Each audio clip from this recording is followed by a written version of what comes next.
시기에 관하여는 너희에게 쓸 것이 없음은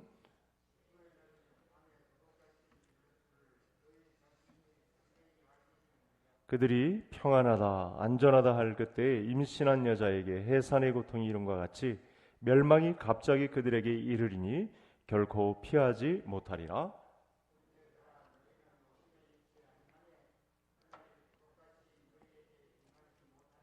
너희는 다 빛의 아들이요 낮의 아들이라. 우리가 밤이나 어둠에 속하지 아니하나니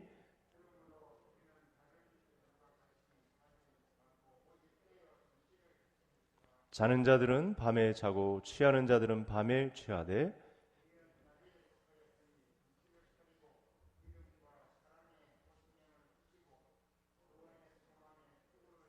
하나님이 우리를 세우심은 노하심에 이르게 하심이 아니요 오직 우리 주 예수 그리스도로 말미암아 구원을 받게 하심이라.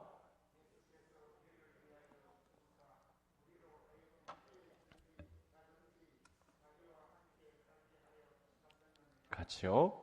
그러므로 피차 권면하고 서로 덕을 세우기를 너희가 하는 것 같이 하라. 아멘. 네, 오늘도 하나님 말씀에 큰 깨달음이 있으셔서 또 여러 가지 어려움을 겪고 있는 우리 성도님들에게 하나님의 말씀의 빛이 안내하는 놀라운 축복이 임하기를 간절히 소원합니다. 요즘 우리 한국 땅에 당혹스러운 일이 일어났습니다.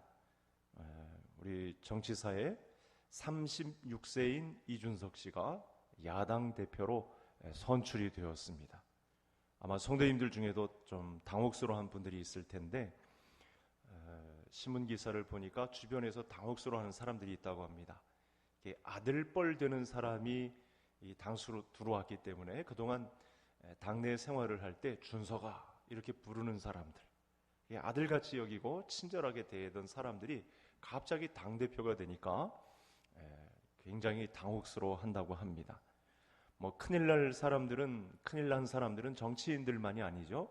기업이나 우리 교계나 뭐 각 교육계, 문화계 모든 전반에 걸쳐서 이런 큰 흐름이 밀어닥칠 것이 예상되는 아주 큰 사건이 정치계에서 먼저 일어난 것입니다. 아마 이제 대선을 1년 앞두고 있는데 큰 바람이 불 것입니다.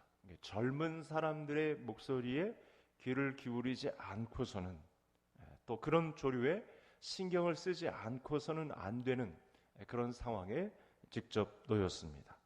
그동안 한국 정치사가 어땠습니까? 4선, 5선, 뭐 7선 뭐 이 정도 돼야 당에서 당수가 되는 그런 일이 있었죠. 나이도 얼만큼 차야 되고 이 경력도 있어야 되고 장유 유서를 앞세운 그런 일들이 사실은 전통적으로 강세로 자리 잡았었습니다. 학교 선후배를 따지고 또 나이를 따져서 위치를 정하는 일들이 실제로 있었는데요. 이제는 그런 과정이 무너졌다고 볼 수 있겠습니다. 여러분 교회도 마찬가지죠. 교회가 경력과 또 나이와 선후배와 이 경험을 따지는 곳이 교회는 아니죠. 교회는 영적 깊이를 보는 것이죠. 아무리 어려도 나이든 사람이 보지 못하는 영적인 훈련에 의한 깊이를 보는 사람이 있을 수 있고요. 또 상대적으로 뭐 젊은 사람이 이 깊은 세계를 못 볼 수가 있겠고요. 여러분 한 가정의 아버지가 20세가 넘는 아들이 취직도 안 하고 잠깐 아르바이트 하다가 집에 들어와서는 늦게까지 자고 게임만 하고 이런 모습을 보면서 어느 날은 앉혀놓고 이런 얘기를 했답니다. 야, 너 어떻게 할래? 이렇게까지 한심하게 이 일을 벌이면 어떡하겠냐? 이런 말을 아버지가 아들을 앉혀놓고 했다고 합니다. 그래서 아들이 이런 말을 했다고 합니다. 아버지는 성경에 보면 다윗이 30세에 왕위에 오르고 요셉이 30세에 총리가 되고 하는데 아버지는 60세가 되도록 무엇 하셨습니까? 이런 말을 했다고 합니다. 여러분 이준석 대표의 이 당대표 선출을 보면서 우리가 살아온 세월이 헛되어지는 않아야 되겠다. 우리의 영적 깊이를 더해야 되겠다. 이런 생각을 아마 해보셨을 줄로 압니다. 여러분 우리가 이 지금까지 먹은 이 나이를 이 살아온 세월의 길이에 절대 뒤처지지 않도록 하나님이 우리를 바라보시는 이 관점이 절대 흐려지지 않는 그 영적 깊이를 바라볼 수 있는 그런 때가 되었음이 분명합니다. 여러분, 바이러스 감염증으로 온 나라가 두려움에 휩싸여 있습니다.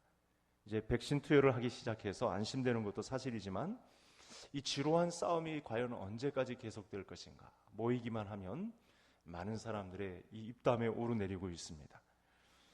우리 일상은 불과 1년 전만 해도 그 비교해서 완전히 달라졌다고 해도 볼 수가 있겠는데요.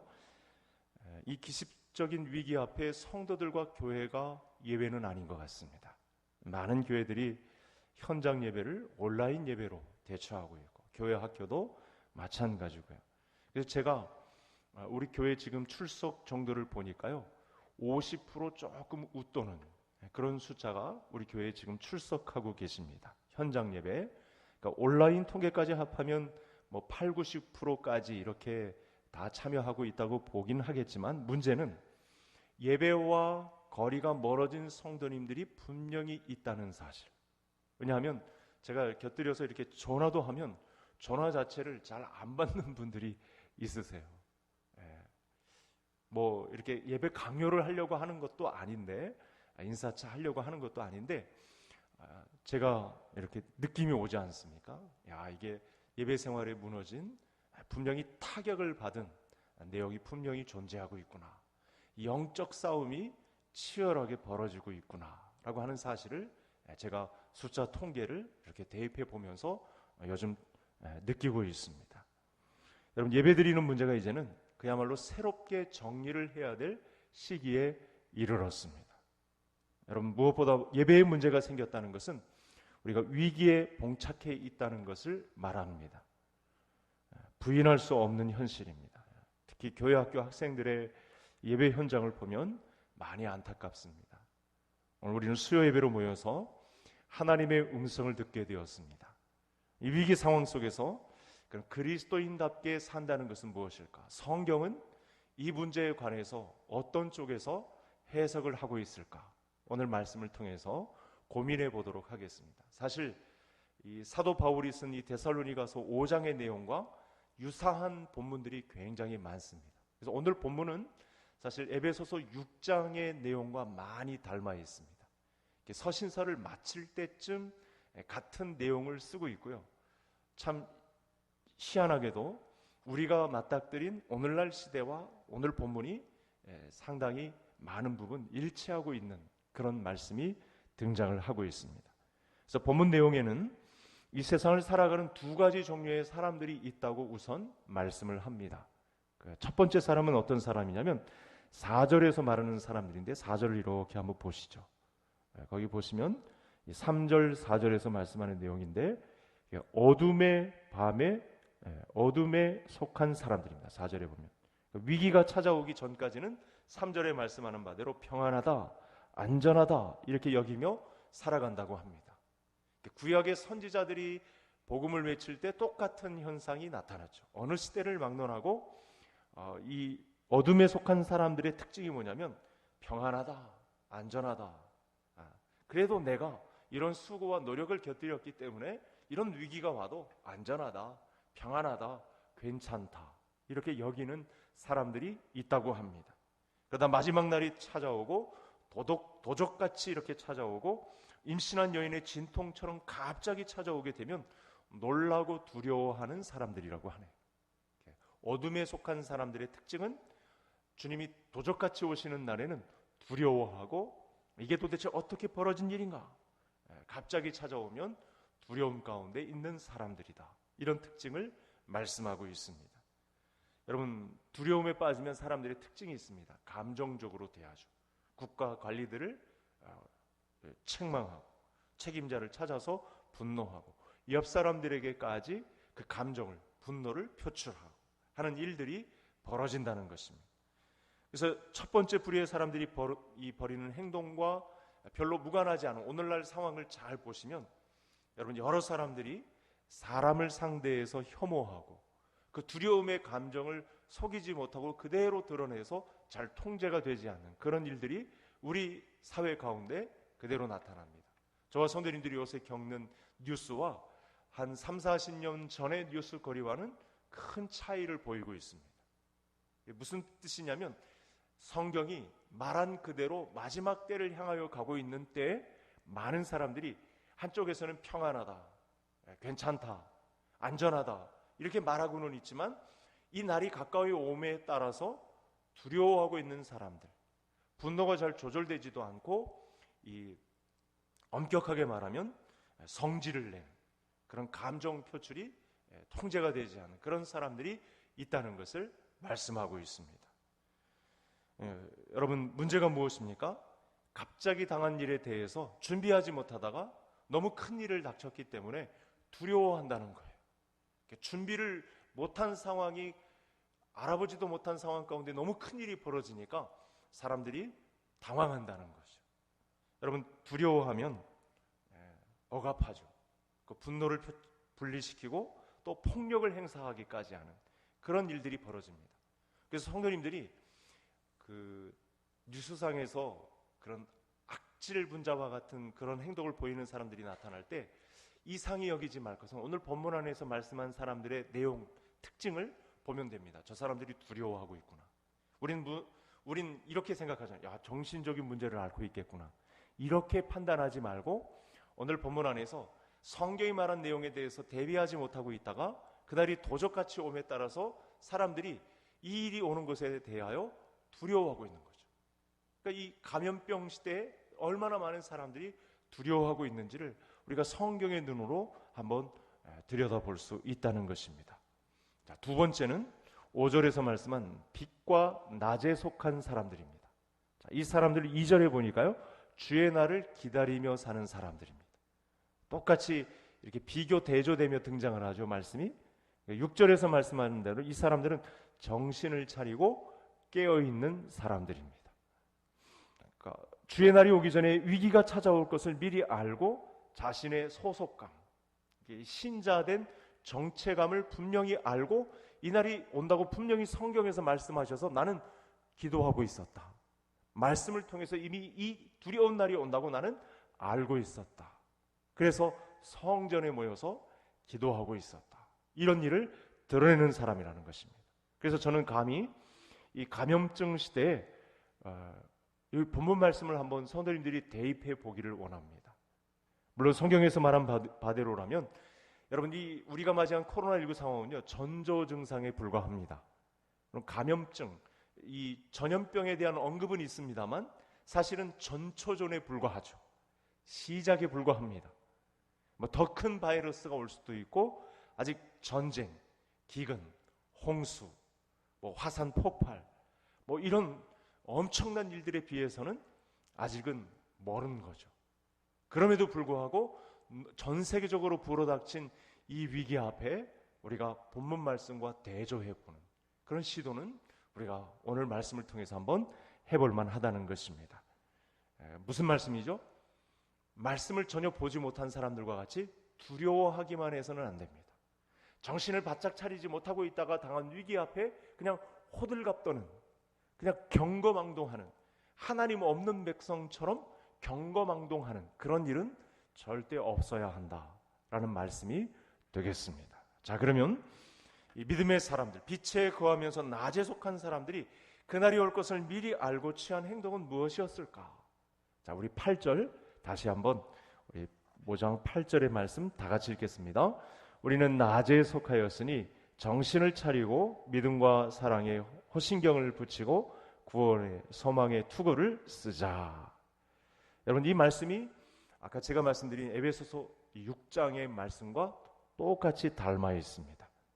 믿음의 사람들은 마치 전쟁터 같은 이 두려운 상황 속에서 믿음과 이 사랑의 호신경을 흉배, 가슴에 붙이는 사람들입니다. 그리고 구원의 소망의 투구를 머리에 쓰므로써 이 날이 올 것을 알았고 날이 와서도 전혀 당황하지 않는 사람들이라는 사실을 말씀하고 있다는 것이죠. 여러분, 사실은 보이지 않는 세계에 거하시는 하나님 입장에서는요, 만물을 통일하려는 하나님의 계획, 그 계획대로 사실은 세상이 순조롭게 돌아가고 있습니다. 그러니까 우리의 마음이 하나님의 마음과 같지 않아서 당황하는 것뿐이지, 하나님은 그 만물을 주의 발 아래 통일되게 하시려는 하나님 나라의 계획대로 순조롭게 가고 있다가 맞이한 팬데믹 상황인데, 하나님 입장에서는 순조롭게 역사가 진행되고 있는 것이죠. 하나님 앞에 문제가 생긴 것이 아니고, 이런 모든 과정은 하나님의 이 주관 앞에, 역사를 주관하시는 하나님 앞에, 그 섭리 앞에 순조롭게 진행되는 과정 중에 그리스도인들이 어떻게 이 상황을 해석하고 정체성을 가질 거냐, 교회에 대한 소속감을 어떻게 분명히 할 거냐, 이 질문에 대한 문제가 남아있다는 사실입니다. 오늘 말씀을 그렇게 보면 정확하게 해석이 되는 것입니다. 다만 신자들이 믿음으로 나아갈 때 그 길이 협착하고 좁은 길 때문에, 한 번도 가보지 않은 길 때문에, 그래도 성경이 가르쳐 주신 주님의 길, 십자가의 길이기 때문에 내가 한번 걸어보겠다, 이 부담이, 거룩한 부담이 우리에게 있는 것은 사실입니다. 본문의 저자인 바울은 이 마귀의 방해를 통해서 감옥에 갇히기까지 했습니다. 나중에는 형장의 이 사형수로 사라집니다. 이 일을 위해서, 이 일을 다 알고 있고 성도들에게 알려주다가 감옥에 갔고 순교를 마지막으로 감당을 했습니다. 하지만 결코 물러서지 않았습니다. 그렇게 순교한 바울에 대해서 성경은 뭐라고 하지 않습니다. 오히려 최고의 상급 가운데 거한 사람이라고 그를 말합니다.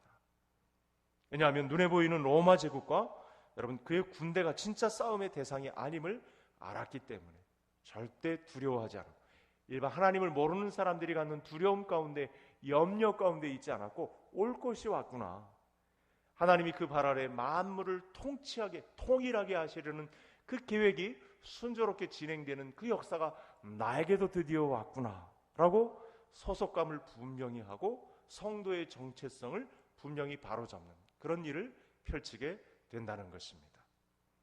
바울은 감옥 안에서 싸우고 있었습니다.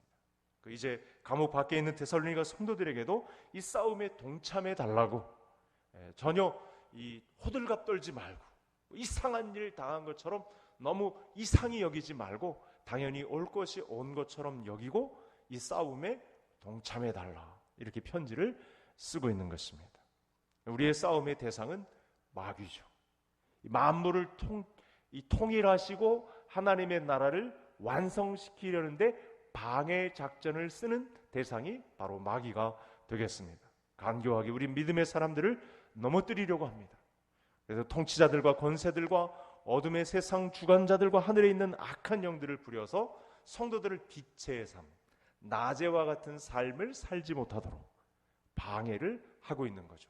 이때를 기회 삼아서 예배가 더 바르게 회복되고 정착되어야 할 시기에 예배를 빌미 삼아서, 예배를 피하는 삶을 빌미 삼아서 악용할 수 있는 그 길을 꼬드기는 존재가 마귀의 역사라고 하는 것을 알아야 되는 것입니다. 여러분, 우리가 이 방해 때문에 박해를 당하기도 하고요, 사실은 멸시를 당하기도 하고요, 세상 사람들의 기억 속에서 지어지기도 하고 미혹당하기도 합니다. 쇠사슬에 매기도 하고 세상 풍조를 쫓기도 하고 총기도 어두워지고 마음이 완악해지기도 하는 그런 가운데 거합니다. 분명한 것은 그런 일이 닥쳐도 오늘 말씀한 내용 때문에 이 말씀을 듣고 청종해서 이런 일을 감당하고 있을 때 주의 사람으로 돌아오도록 한 영혼을 건지는 일에 절대 우리가 물러섬 없이 예수 그리스도의 십자가와 부활의 복음이 다른 사람에게 전달되는 이 선교 역사의 현장에 절대 뒤처짐이 없는 그런 성도의 삶을 살아야 할 줄로 믿습니다. 여러분, 보이지 않는 이 영적인 세력인 마귀가 이 로마 제국과 같은 이 거대한 이 세력을 이용해서 성도들을 위협하고 있었습니다. 이 당시 2000년 전에 데살로니가서가 쓰여졌을 때 상황입니다. 그러니까 우리와 비교할 수 없는 마지막 시대에 맛볼 만큼이나 거대한 세력이 지금 많은 성도들을 괴롭히고 있었던 것입니다. 근데 따라서 여러분, 눈에 보이는 대상을 제거했다, 그래도 안심할 것이 아닙니다. 그때 선줄로 생각했다가는 넘어질까 조심해야 됩니다. 단번의 싸움으로 해결되지도 않습니다. 그래서 이 싸움은 내가 상대할 수 있는 싸움이 아니다. 오늘 8절의 말씀을 통해서 제일 먼저 고백되어야 할 내용입니다. 여러분, 저를 한번 따라하겠습니다. 내가 상대할 수 있는 상대가 아니다. 그래서 우리는 이 모든 일의 대장 되신 예수님을 따라서 싸우는 싸움이 중요합니다. 교회 안에 가장 무서운 것이 하나님의 말씀을 이렇게 변개해서 이렇게 좀 횟수를 바꾸어서 자기식으로 성경을 해석하는 것이 굉장히 무섭다는 것이 바로 이 부분입니다. 자기의 노력, 자기의 지식, 자기의 학력, 자기의 지혜를 가지고 나도 충분히 할 수 있겠구나, 이렇게 하는 사람들이 가장 무서운 사람들입니다. 아닙니다. 내가 상대할 수 있는 상대가 아닙니다. 이 눈에 보이지 않는 마귀라는 대상은 예수님을 앞세워서 우리가 그분의 뒤를 졸졸 따라다녀서 쟁취해야 될 싸움이 바로 이 8절의 싸움이 되겠습니다. 내 계산과 내 전략과 내 전술로 이길 수 있는 싸움이 아니라 대장 되신 예수님이 싸우시는 싸움에 졸졸졸 뒤따라가서 싸우는 싸움이다, 이렇게 여겨야 합니다. 여러분, 이 싸움이 얼마나 치열한지요, 예수님의 생애 끝까지 마귀가 포기하지 않고요, 예수님 부활 승천하신 이후에 남아있는 이 기간조차 하나님께 허용을 받고 믿음의 신자들을 괴롭히기까지 하는 싸움입니다. 그래서 전투 용어가 또다시 이 데살로니가 5장 8절에 등장을 한 것이고요, 우리는 대장 되신 예수님을 따라가는 이 싸움을 오늘날도 처절하게 싸워야 되는 기간에 이르렀다. 그래서 여러분, 저는 이 감염병 시대에 저와 성도님들이 예수님을 통해 전투력을 기르는 놀라운 은혜가 있으시기를 간절히 소원합니다. 싸움의 능력을 길러야 합니다. 이 싸움의 능력을 어떻게 길러야 할 것이냐, 에베소서 6장과 오늘 본문 말씀이 이렇게 이야기하는 것입니다. 그 안에서 주 안에서 그의 힘으로 강력하여지고 라고 하는 말씀인데, 크게 두 가지로 볼 수 있습니다. 어떻게 이 말씀을 이야기할 수 있냐면, 바른 진리, 이 진리에 의한 의로운 삶, 옳은 삶, 그리고 승리의 복음, 신뢰의 믿음, 구원의 확신, 하나님의 말씀으로 무장한 신자가 되겠습니다. 에베소서 6장에서는 또 하나 추가를 하죠. 여러분, 모든 성도들이 합력해서 서로 기도를 덧붙인다면 이 교회는 그야말로 난공불락의 든든한 성읍이 될 것입니다. 절대로 이 대장 되신 예수님께서 그의 말씀으로 무장된 성도들이 더불어 함께 기도하는 공동체를 형성한다면 감히 우리 개성공동체라는 이 난공불락의 성을 넘보지 못할 그런 위험 있는 하나님의 성읍이 될 것이라는 거죠. 그래서 승리의 비결은 오늘 이 5장 1절부터 11절에 나와 있는 이 감염병 시대에 교묘하게 우리를 미혹하고 있는, 오늘도 사그러지지 않고 예수님을 이기려고 2000년 전에도 덤벼들었던 이 마귀의 존재가 오늘까지 우리를 괴롭히고 있는 이 문제를 어떻게 이길 거냐, 주의 말씀과 기도로 이기는 것이다, 이렇게 선언할 수 있어야 되겠습니다. 여러분, 세상의 재난당함과 위기를 맞이한 상황을 좋아할 사람들이 누가 있겠습니까? 어떤 성도가 위기를 맞이했다, 엎친 데 덮친 격으로 그 전에 문제가 있었는데 코로나19 때문에 더 직장의 위기가 있고 사업의 문제가 있고 질병의 위기가 왔다, 좋아할 사람이 누가 있겠습니까?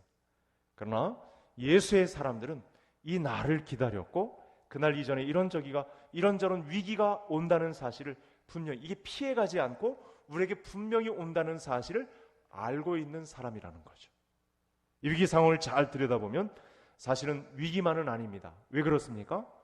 우리의 이 성도됨, 이런 정체성, 그리고 개성교회라는 예수님이 선물로 주신 교회 안에 소속감, 이게 바로 우리의 내면을 성찰할 수 있는 아주 중요한 무기가 되거든요. 이런 위기를 통해서, 이런 위기가 아니면, 광야의 위기가 아니면 절대로 돌아볼 수 없는 성도의 자리, 성도라는 이 교회의 소속감, 예수 그리스도의 제자라고 하는 이 사명, 절대 돌아볼 수가 없다는 거죠.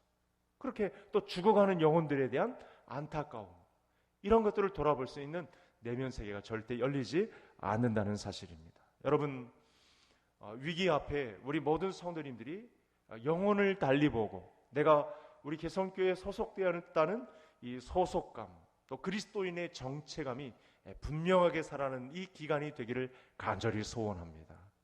위기를 위기만으로 끝내지 않고 하나님이 나에게 놀라운 믿음을 주시기 위한 기간이었다, 이렇게 고백할 수 있는 성도님들이 되셔야 하겠습니다. 대장 되셔서 싸우시는 이 큰 싸움에 나를 병사로 부르셔서 그의 십자가의 군병으로 부르셔서 이 거대한 싸움에 참여시킨 그 교회의 소속원으로 우리를 부르셨다니 얼마나 감격적입니까?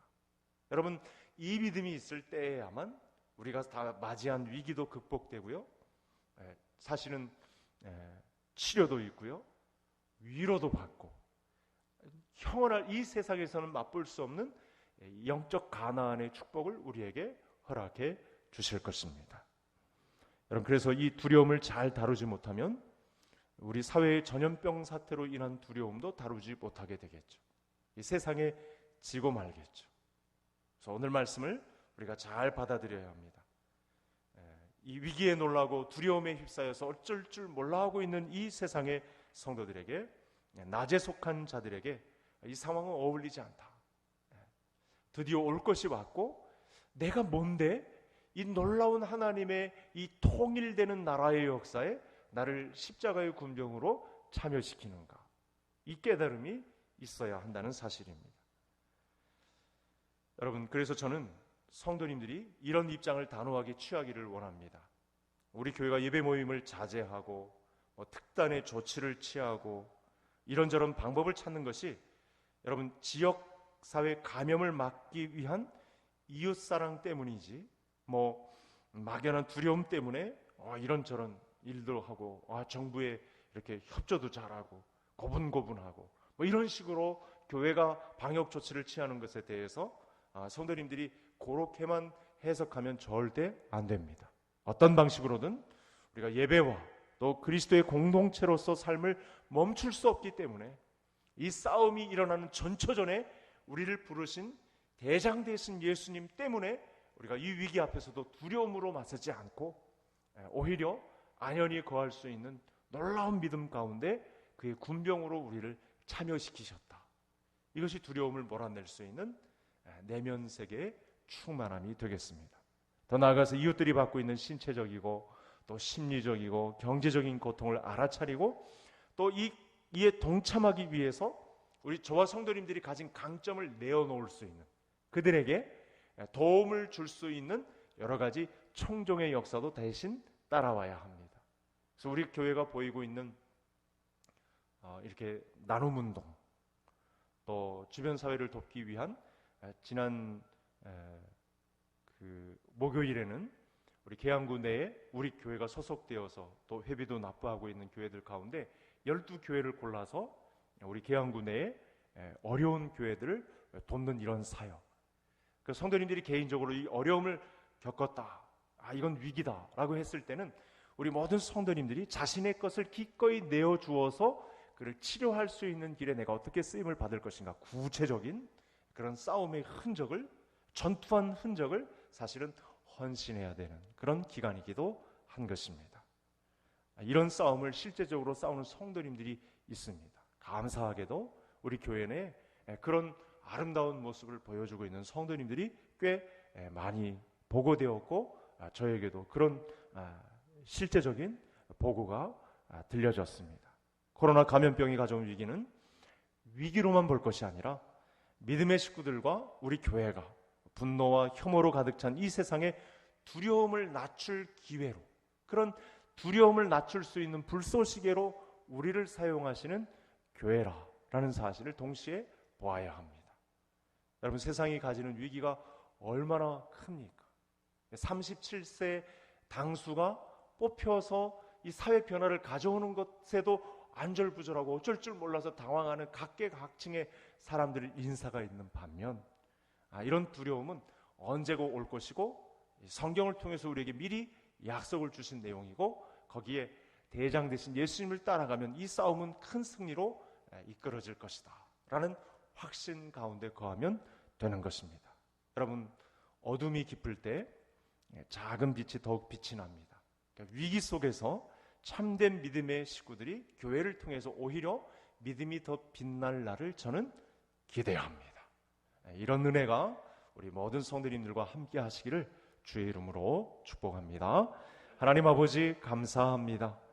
하나님, 부인할 수 없는 감염병 이 위기가 우리의 위기로만 비춰지는 것이 아니라 우리 믿음의 식구들, 우리 개성교회를 구성한 모든 식구들 가운데 두려움을 낮추는 좋은 역할을 감당할 수 있도록, 이 위기를 좋은 기회로 선용할 수 있는 역사가 이루어질 수 있도록 주의 약속의 말씀을 통해 나를 따라오너라 말씀하신 바대로 예수님의 뒤를 따라가면 자연적으로 하게 될 믿음을 가지고 승부를 거는 저희 모두가 되게 해 주시옵소서. 그래서 위기 속에 참된 믿음의 역사가 나타난 것에 대해서 조용히 빛날 날을 간증하며 고백하는 기쁨의 순간을 허락하도록 하나님, 그날의 기쁨을 우리 모두에게 허락해 주옵소서. 예수님의 이름으로 기도하옵나이다. 아멘.